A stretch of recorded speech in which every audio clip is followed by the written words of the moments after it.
you find out what emoji people liked? What emoji? What were the emojis? All the kids are like the poop emoji.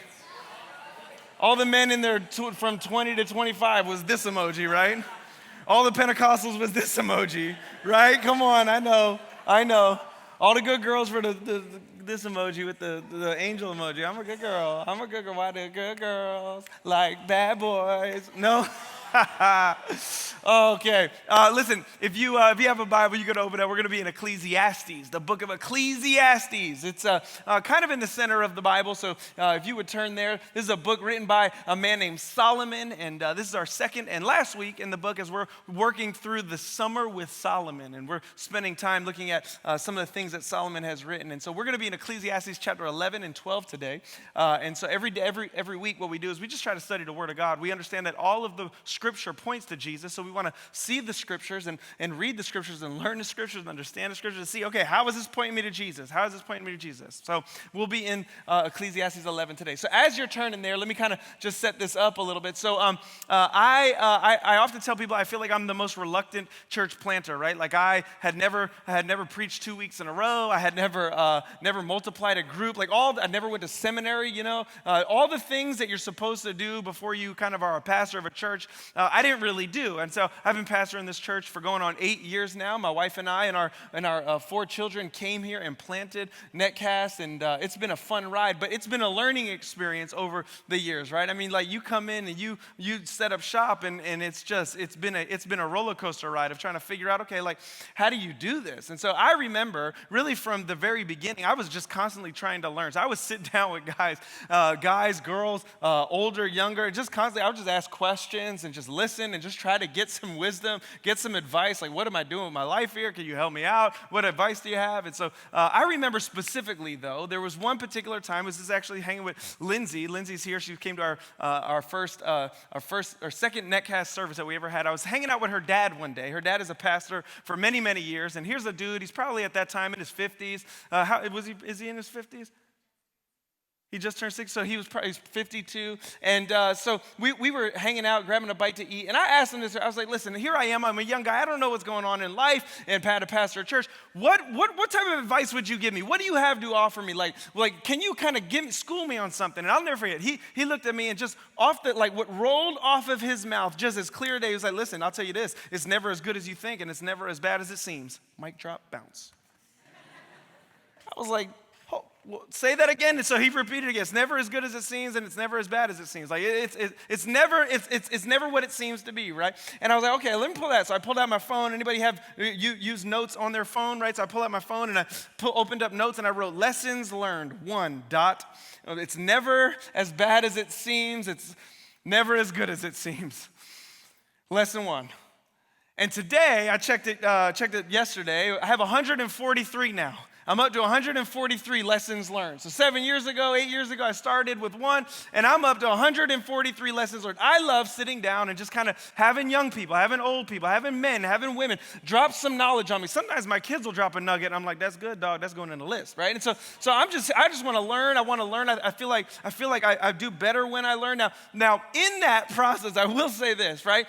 Young people, God love you. God love me too. I still think I'm kind of young, even though everything hurts all the time for no reason. But anyway, but it's so fun. When I sit down and what kind of advice do you have? Or when people are schooling me on some things, I've noticed something. There is a difference between young people and older people, okay? And you can define those ages however you want. But young people like to talk in 140 characters and make it rhyme, typically. Right? It's like every reader is a leader, or every leader is a reader, but not every reader is a leader. And I'm like, that's a tweet that you read somewhere. That's good. Or faith is spelled R-I-S-K. And I'm like, no, it's not. But I get you. Okay? Like, they're cute with it. They're poetic with it. But you sit down with like an older brother, an older sister. You just start talking to them. And you're not even asking advice. They just give it to you. Woo! Some things come out of some people's mouths, and it's good. I remember specifically I was talking to, these have come from people 40, 50, 60 years old. I remember going through some stuff, and I just pulled out 4 of my lessons learned. I got number 23, number 56, number 79, number 107. I'll give you the first one. First time I was having a conversation with somebody, and I was frustrated in my marriage about something. And he had said to me, he said very clearly, listen, Matt, you have to understand this. Your wife makes or breaks your ministry. She is the key ingredient to whether or not this ministry thrives or dies. She gets a trump card, stop. Okay, write that one down. Went home, she was like, amen. I was like, good. Another one, I was dealing with conflict with someone. I was like, man, in due time, this thing will pass. He was like, number 56, unresolved conflict will never go away. Unless you deal with it, it will not go away. I'll pull it out, okay. I'm writing that one down. Got to deal with the conflict. When the elephant's in the room, don't run from it. Challenge it, okay. Another time I was having a conversation, and I was talking about my gifts, my abilities, how God's wired me. Just super young and arrogant, talking about myself, and I got stopped. I love when an older person, 60 plus, just stops you. He stopped me and said, strong personalities draw attention to themselves, but strong pastors multiply themselves. Mic drop. Ow! Why are you hurting me like that, And so just over and over and over again, I've just tried to seek as much wisdom as I can from those who are both younger and older, but I've noticed that there is something that comes with age. Solomon actually talks about this. He says, the young man is simple, simply meaning that they lack time and experience in this world, and the older they get, the less simplistic you are, the less simple of a person you are, the more wise you become, just simply because you got a little bit more time and experience here on this earth. There was a woman by the name of Bronnie Ware, and she was a palliative nurse in Australia. Her main responsibility was to comfort and to counsel people in their last days. And for many years, she kept a journal, and which was something that she was intentional about, journaling on a daily basis. And she came up with, just kind of began to write down the common regrets that people were having at the end of their lives. So here's a woman who's attempting to learn from these people who are on their deathbeds and learning from them. What are the regrets that they have about their lives? And from that, she compiled a list of a bunch of lessons learned. And her top 3, though, that came from people on their deathbeds were this. First is have the courage to live true to yourself, not the life others expect you to live. Second was this. Don't spend so much time and energy working. People on their deathbed, they're not saying like, man, I wish I had some more trinkets. They're like, man, I wish I didn't spend so much time working. Third thing was this, is have the courage to express your feelings. These are like the top 3 things that people were complaining about or expressing on their deathbed. Now, let me ask you a question. Now, Lord willing, like this ain't gonna happen, but let's just say you got 24 hours to live, right? What kind of advice do you have? What do you tell your kids? What do you tell your grandkids? What do you tell your friends? What do you tell your church people?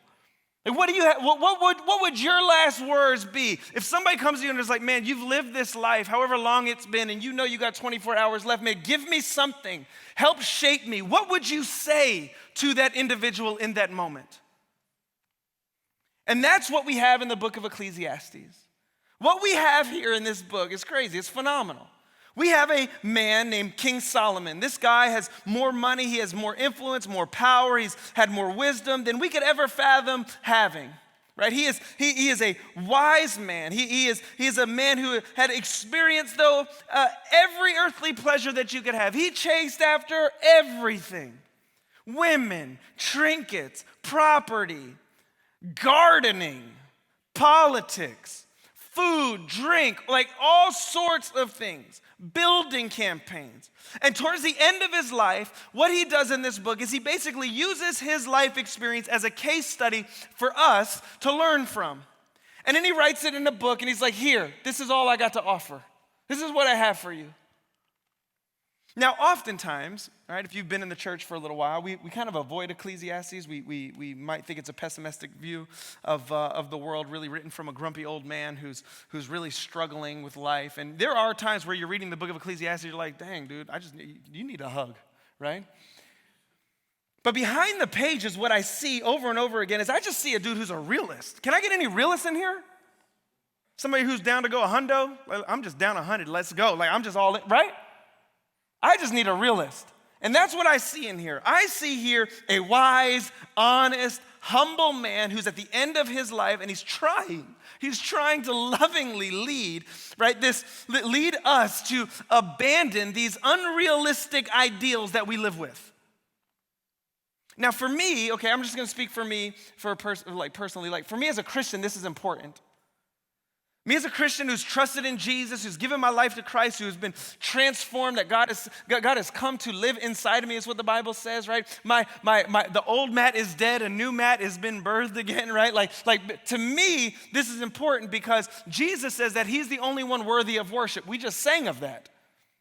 And living in a culture, living in a day and age, living in a world that is full of all sorts of competing pleasures. Like things that are competing constantly for my attention, for my worship, right? What this book does is it pushes me as a believer, right, to take the gospel of Jesus Christ as just an idea and think of it in light of reality. I'm gonna die one day. I'm gonna get older one day. So here, we're at the end of the book, and this is what Solomon says. Let's get into it. Ecclesiastes chapter 11, starting in verse 7, this is what he says. It starts out like this. It'll be on your screen. If you don't have a Bible in front of you, it'll be on the screen. Don't worry about it. It says this: light is sweet. Ain't that the truth? Light is sweet, and it is pleasant for the eyes to see the sun. Let me just explain. There's a lot of metaphors in here that I'm going to explain throughout, but here's what he's saying. He's saying light and sun, it's metaphors for hope. Like in a day and age, we don't quite get this as easily because in a day and age that we live, we have electricity, we have flashlights, we got all sorts of abilities to create light anytime we want. But in a day and age where there's no electricity, there's no street lights, right? There's no flashlights, there's no night lights. When the light goes out, when the sun goes down, it's just dark. I was in Haiti one time, and this dude, he had 7 kids, and I was in the bush of Haiti, and I was talking to him. I was like, man, like, you have so many kids. Why'd you guys decide on so many kids? He was like, man, when the lights go out, we ain't got nothing to do. I was like, okay. Do you know what I'm saying? All right. That was his reasoning, right? When you got no light goes out, it's dark. But it's a metaphor for hope because the sun always comes in the morning, yes or no? And so what this is the sun is a reminder that light always wins. Light always comes. There's always a new day. There's always hope for tomorrow. So this is what Solomon's saying. Light is sweet and it's pleasant for the eyes to see the sun. And then he says in verse 8, he says, so if a person lives many years, and by the God's grace and Lord willing, we will hopefully, also understanding that some of us will not. But so if a person lives many years, let him rejoice in them all. Key word is all. But let him remember, don't forget this, that the days of darkness will be many. All that comes is vanity. That word vanity literally means a vapor. And what he's saying here, it sounds depressing. It's like, oh, hug the dude, right? He's like, the days are evil and they will be many. Yes, that's true. We know that from experience. We know that from experience. We have good days and bad days. And as depressing as it sounds, though, this is actually encouraging. What he's saying is, what the writer is saying, what Solomon is saying, he's like, listen, rejoice, choose joy. Choose it every day because even bad days, they go away quick. Paul calls it a light momentary affliction preparing you for an eternal way to glory. Hindsight's always 20/20, yes or no? Right? And what seems like this is the worst day of my life, I'm never gonna get through this. I can't believe this has happened to me. You can be removed from it and you look back, you're like, light momentary affliction prepared me for an eternal weight of glory. That was sent to me as a gift to transform who I am because I got other gifts that is gonna come my way. And the gift that's in front of me would have been too much to bear had I not endured that light momentary affliction. God is so good. So he continues on, verse 9, he says, rejoice, O young man, in your youth. Choose joy in your youth. Every day rejoice. Again and again choose joy, O young man, right? In your youth. And let your heart cheer you in the days of your youth. Walk in the ways of your heart and the sight of your eyes. He's literally saying, follow your heart. Now listen, that could be really dangerous. And I'll get to that shortly. But what Solomon is talking about here and who he's talking to here has to be taken into consideration. He's writing to those young and old who desire wisdom, who desire godliness. And he's saying, follow your heart. And we'll talk about that here shortly. Solomon's talking to the youth who desire wisdom. Verse 9, the second part, he says, but know that as you're following your heart, as you're chasing all sorts of things, right? Like as you're going after it, know that for all these things, God is going to bring some judgment, okay? Just be careful about that. So be a little careful, okay? As you're chasing your heart, be careful. There will be judgment. We'll talk about that as well shortly. He says, verse 10, though, remove vexation from your heart. Remove anger. Vexation is anger, grief, anxiety. Remove this from your heart and put away pain from your body. For youth and the dawn of life are vanity. And I love that, right? Because dad bods are real. Okay? And what he's saying here, right? The other day, I was my buddy got a pool in his backyard. Where's Elliot? Elliot, where are you at? I know you're in here. My buddy Elliot over here just put a pool in his backyard. I got in the pool. He was like, dad bod. I was like, dog, in my mind, I was like, did he say, he called it dad bod? He said dad bod. But you know, when a dad bod says dad bod to a dad bod, it's okay. But if you was ripped, dog, we'd have had a problem. But anyway, truth of the matter is, like, right, what he's saying here is like, man, there were times in your life where you thought your body was invincible. Now I do things and I'm like, ow, that hurt. Yes or no? Now I wake up in the morning and I go and shave and blow out a shoulder. Do you know what I'm talking about? Anybody else? I go out and brush a teeth and sprain my wrist. I step out of bed and my hip socket shifts. No one else, right? I mean, sprinting nowadays, going at, like, anybody ever tell you run faster when you're above 35? Run faster. No. I will pull everything, okay? My leg will literally fall off. I'm not running faster, okay? And that's what he's saying. This is a call to stewardship. He's like, put away pain from your body. Like, as you get older, be more careful. And what he's doing here is he's beginning to remind us that aging is real. Right, what once seemed like you were invincible is no longer invincible. I was wrestling with my 9-year-old last night. I was tickling him and he was freaking out. He's almost peed himself. Is the joy of my life, right? It's like almost make a kid pee himself. That's a good day, right? And so, but then my older one, he was like, let's go. He's 14. I was like, I'm good. I will get hurt. Or it'll become serious because I'm not going to get hurt. You know what I'm saying? And I ain't trying to fight you, you know? He's like, let's go, Dad, come. I'm like, son, sit. I'm walking away. And he continues on. He says, put away pain from your body, for youth and the dawn of life are vanity. He says, chapter 12, verse 1, he says, remember also your Creator in the days of your youth. And I love this. This is good, man. He's reminding us. We're a young church. It's important for us. We've got some people that are a little bit older, but we're a young church for the most part. He's saying this, don't forget about Jesus in the early window of your life. He's like, listen, if you're going to forget, don't forget now. Not now. Don't forget about your Creator now, not when you're choosing a husband, not when you're choosing a wife. Don't forget about Him now when you're choosing a career path. Don't forget Him now when you're setting up your future, not when you're choosing your college. Don't forget about Jesus now. No, be careful now. Use these years wisely. Use them wisely. But I'm lonely and I need somebody. Oh, okay. Jesus, please. Stick with Him. Some of us were all upset about, we have a lot of singles in our church, all upset about single. I want a man. No, you don't. Men are bad.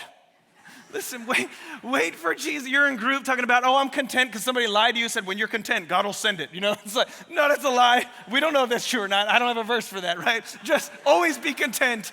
Just stay content. Don't rush it.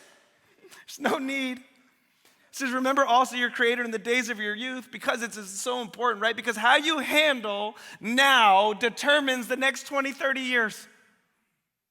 What you do today determines what happens and what's going on in the next 20, 30 years. Don't forget your Creator in the days of your youth.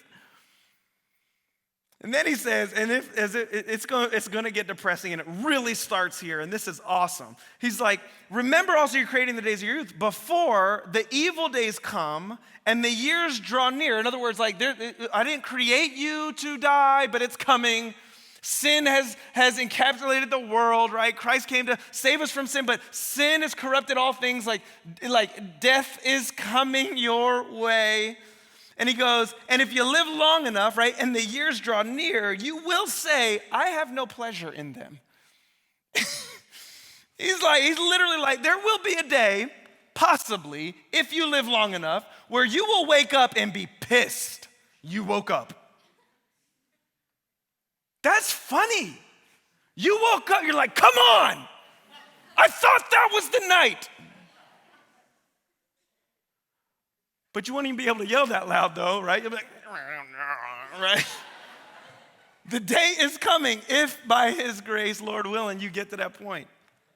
Love the honesty. He's a realist. Verse 2 says, before the sun and the light and the moon and the stars are darkened. And now he's beginning to talk specifically about the body's aging process.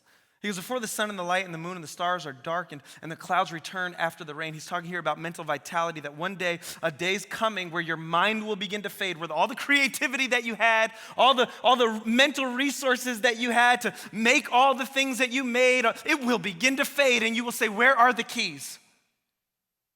Where's my wallet? What day is it? Who are you? That day's coming. Then he continues on, verse 3.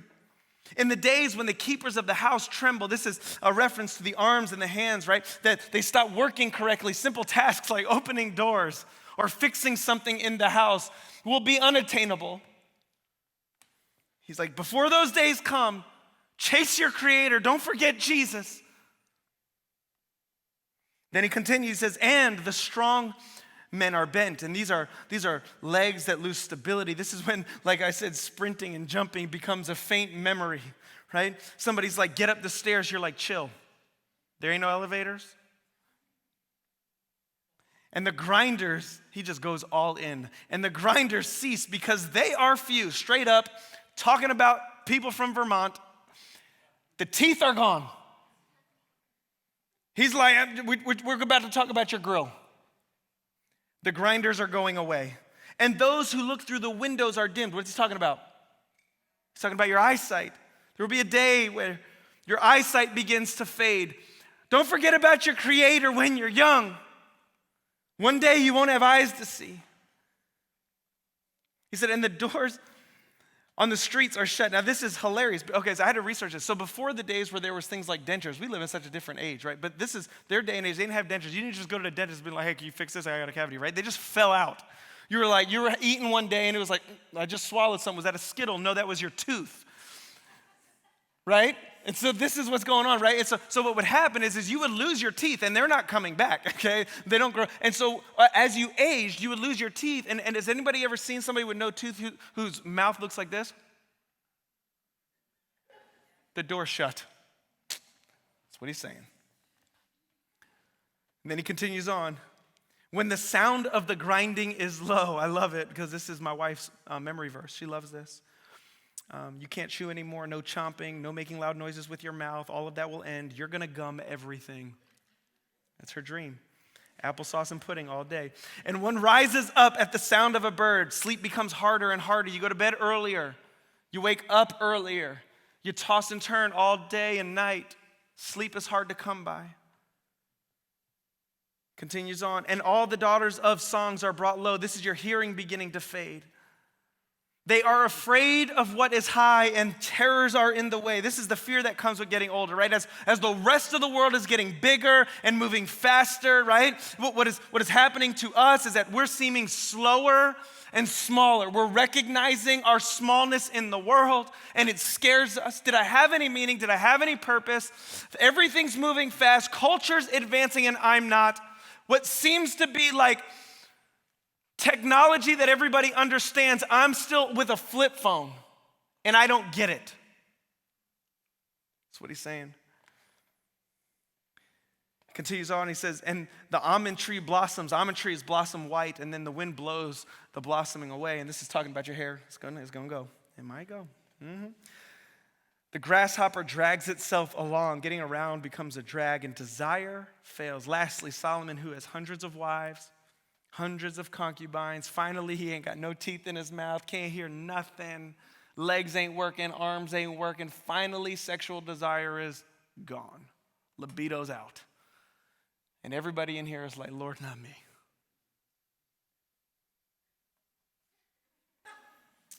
He says, because man is going to his eternal home. and the mourners go about the streets. Before the silver cord is snapped, that's your spine, or the golden bowl is broken, your head, or the pitcher is shattered at the fountain, your heart, or the wheel broken at its cistern. This is your circulatory system. And the dust returns to the earth as it was. From dust you and I have come, and from dust we will return. But the spirit returns to God who gave it. Vanity of vanity, says the preachers, all is vanity. This life will come and go. In 100 years, no one will know who we are. So, what do we glean from that? Like, what is the point? Thank you, Solomon. That's awesome. Great.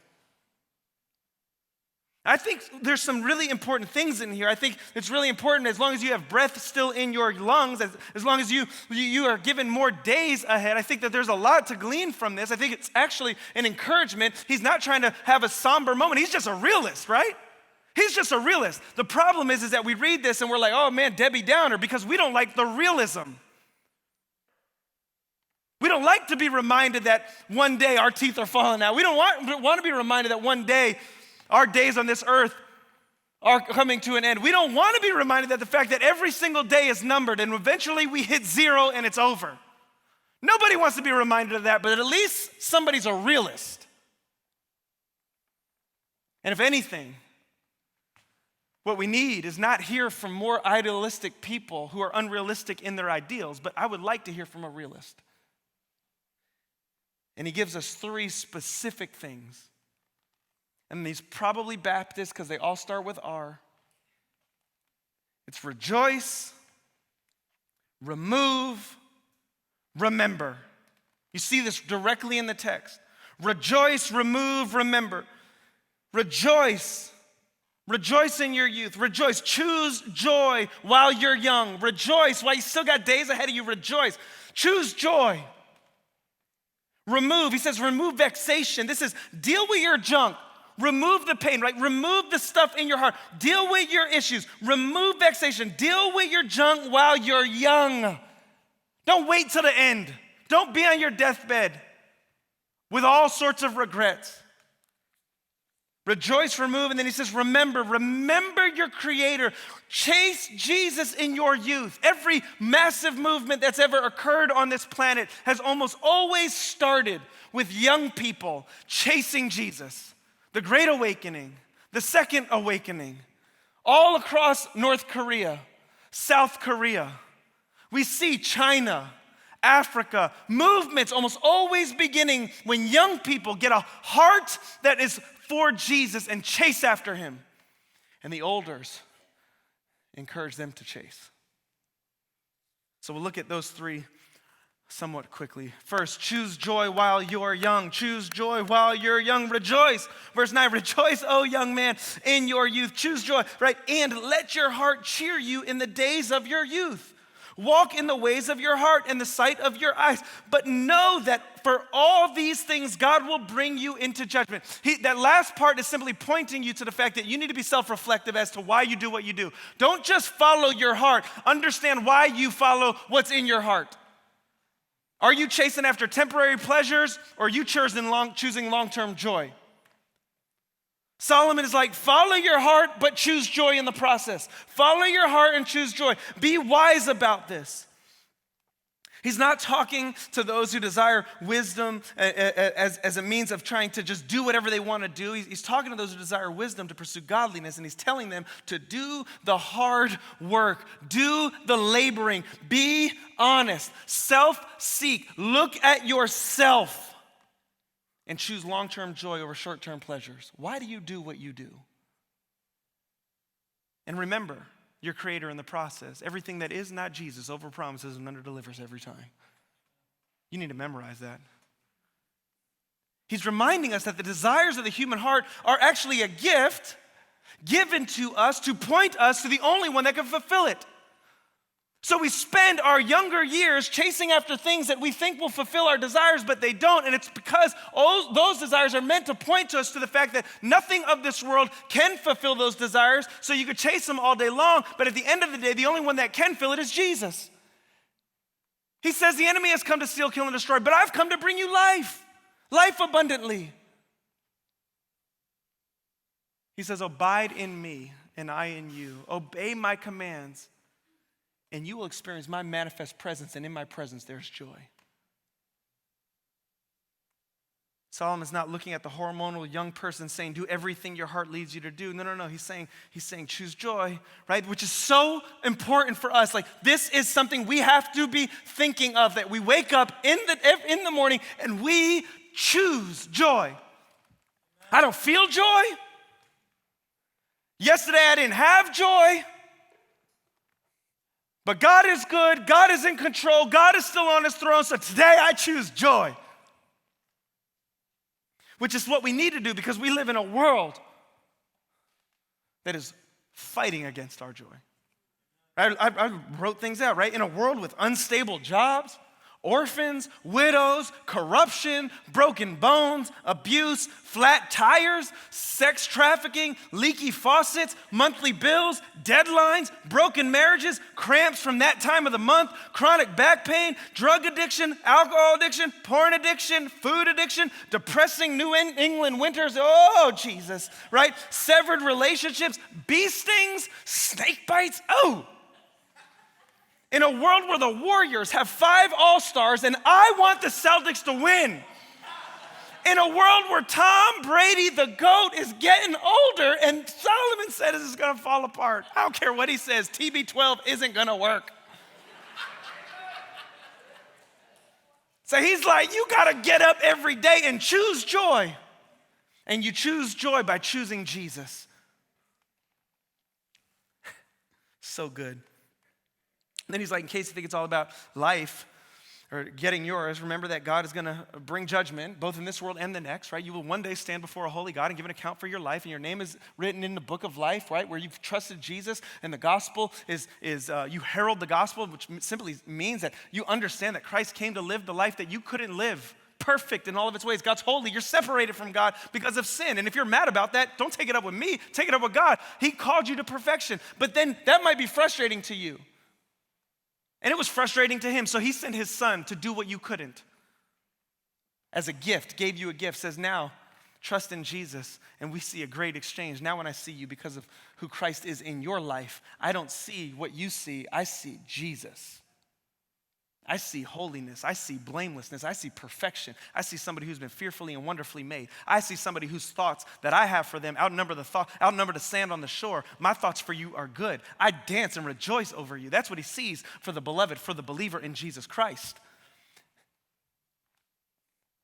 But he does say there will be a day of judgment, right? Now here's what it is, right?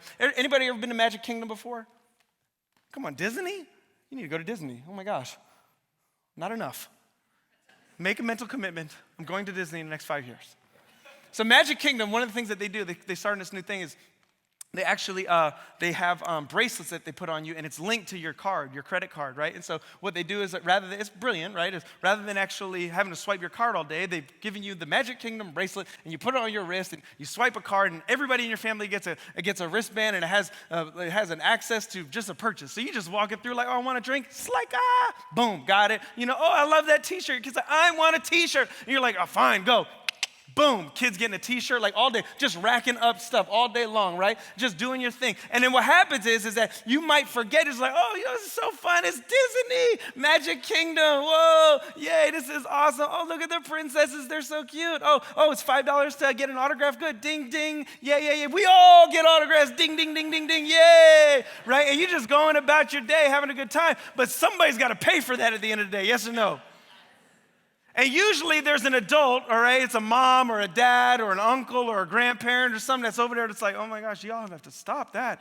No, I got to pay for that. I got to pay for that. And this is Solomon's reminder. He's like, listen, God's kingdom's kind of like the Magic Kingdom. Right, when you're young, you spend your youthful years just like, oh, T-shirt, oh, get mine, let's go, we clubbing, doing it, yeah, woo, drinks more, oh, pass another one, woo, get yours, get money, I got a job, go spend it, you know, am I wrong? You're like, who is this pastor? I know, I'm thinking the same thing, I'm about to fire myself, but anyway. And so when you're young, that's how you do. You just live in life. What is it? Live young, die free. No, nothing about that. Live free or die. That's what you think when you're young. Live free or die. And it's like, no, don't do it. You're gonna die. Right? It's gonna catch up. And so he's like, listen, choose joy, choose joy, choose joy, choose joy. When you're young, you spend these years, 20s and 30s, not remembering that you're gonna have to pay for all that in your 40s and 50s. You know what I've come to realize? You can write this down. Grumpy old people probably used to just be stupid young people. You ever meet some grumpy old people? You're mad because you're paying for your 40s and your 30s and your 20s, and now you're pissed at me for walking on your grass.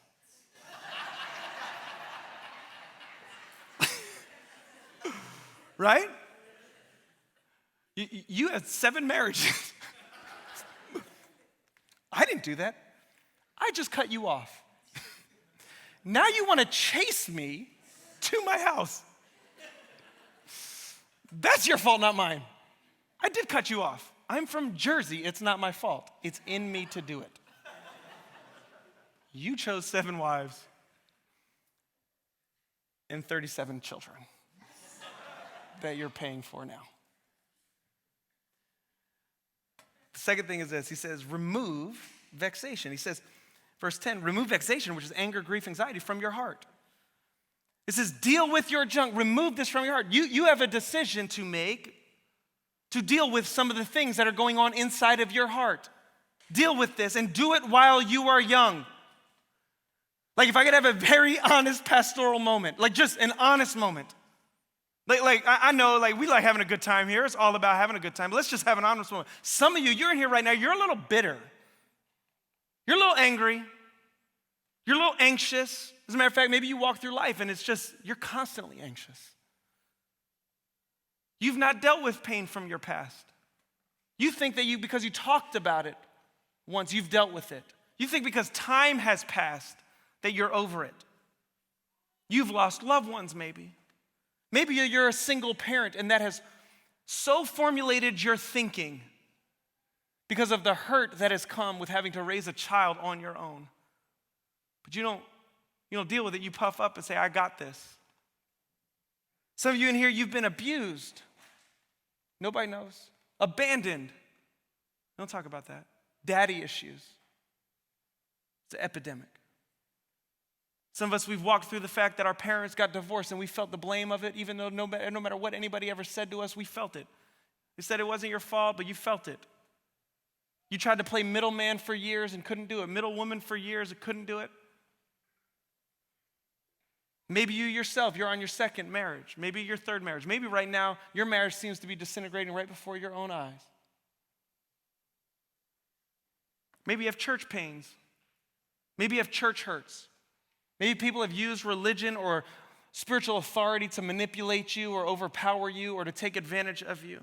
And the truth is that you see all that, you stuff it, and because of that, you're emotionally cold maybe, and you just say, well, I'm emotionally dead. Ha, ha, ha, ha, ha. That's not funny. Or maybe you're an emotional head case. You have very little stability. You don't speak what's on your mind. You bottle things up, and then you explode when you're in safe environments. You find yourself short-tempered, impatient, unkind. You think you're always the victim. You don't have close relationships. You feel isolated and worthless. And ultimately, over the years, you've come to believe that, time will heal the wound. No. Solomon says, do the hard work, remove vexation from your heart when you're young.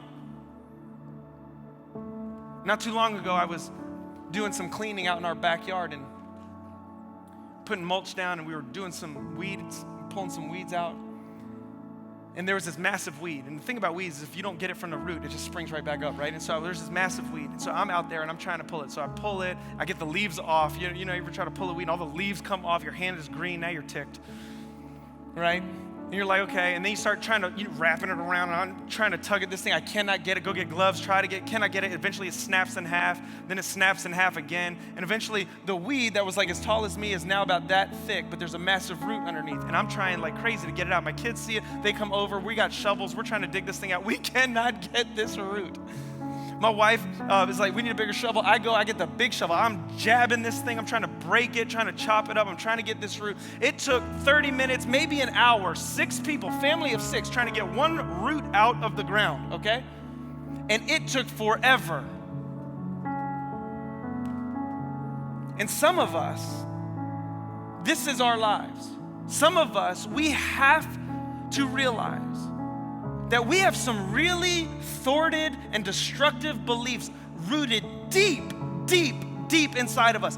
Beliefs about how we are able to express emotions, beliefs about money, beliefs about relationships, beliefs about marriage, and they're thwarted and they're distorted. Beliefs about happiness, as if you should expend all of your energy chasing after the happiness that's in front of you. God wants me to be happy. No, He wants you to be holy. We've got all of these things rooted in us. Our attitudes demonstrate it. We have attitudes towards cultures that we don't understand. We have attitudes that are racist at its nature, deep in its core. And we think that if we're just a little authentic and honest about it, or maybe confesses it, it fixes it, and it doesn't. You just pulled some leaves off a root. That's it. You haven't done the hard work. This might take years of laboring. Deep roots never come up the first time you try. It takes time, it takes intentionality, it takes effort, it takes support. So you start young, is what Solomon says. Then he closes us with this last reminder. Remember your Creator while you're young. Remember your Creator in the days of your youth. And I love the fact that Solomon is taking responsibility of this. Solomon is the older man encouraging the wiser man. And I don't mean man in man is the human. He's encouraging us. He's taking the role of encouragement. And what drives me nuts as a pastor of a church is when I see a church that is growing in diversity. We are both young and old. But there seems to be a separative gap. It's like somebody parted the Red Sea where the old people like hanging out together, like chilling, doing their thing, and the young people like hanging out with each other, just chilling, doing their thing. And it's like, no, when are the older people gonna come and say, no, my responsibility, because of my time and experience, is to make sure that I pour into these young ones. They can't make it with it. Whether they know they need it or not does not matter. I will spend my efforts and time and energy making sure that the mistakes I made are not passed down.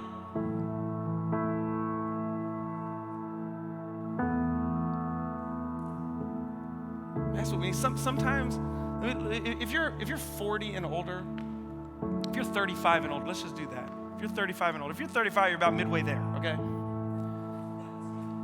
If you're 35 and older, can I just tell you something? There are people under you that need you. There are people under you that need you. You're in your 50s, 60s, and you see a young couple coming into church with their little kid, and they look like they haven't slept in 37 days. And you grab your wife, you're like, you remember that? Oh, wait, that ain't us no more, yeah. Woo, come on, let's go sit down. Man, why don't you actually go up and encourage them and grab their kid and introduce yourself and walk their kid to kids ministry with them. Tell them your name.